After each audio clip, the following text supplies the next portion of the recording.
Kashmir news में एक बार फिर आपका इस्तकबाल है। नेशनल कॉन्फ्रेंस के सदर डॉक्टर फारूक अब्दुल्ला ने एक मरतबा फिर भारत जोड़ो यात्रा की हिमायत करते हुए राहुल गांधी का मुआवजा शंकराचार्य से किया है। फारूक अब्दुल्ला का कहना है कि इस वक्त मुल्क के लोगों को जोड़ने की जरूरत है।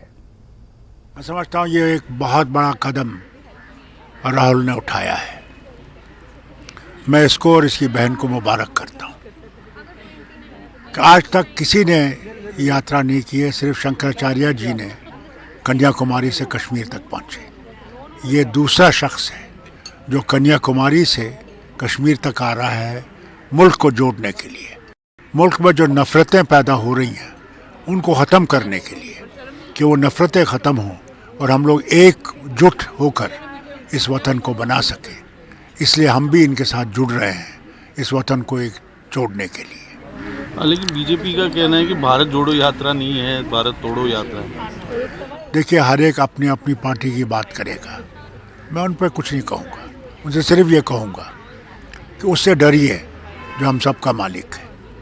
ये नेकी का काम है, नेकी के काम में उनको इसका हाथ बटोरना चाहिए, बल्कि तनज़ नहीं करना चाहिए। कश्मीरी पंडित जो होलोकास्ट भी ऑब्जर्व करते हैं 19 जनवरी को, उस पर क्या कहेंगे कश्मीरी पंडित?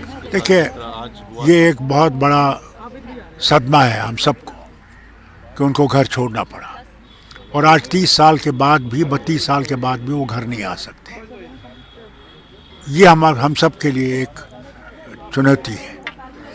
हम उम्मीद करते हैं कि वो हालत आ जाएगी जबकि फिर से ये अपने घरों में आएंगे और इकट्ठे हम लोग रह सकेंगे। सर, एक आखिरी सवाल, अभी कुछ दिन पहले शहबाज शरीफ ने कहा कि बात करनी चाहिए, हमें 3 जंगें हो गई हैं, क्या कहें?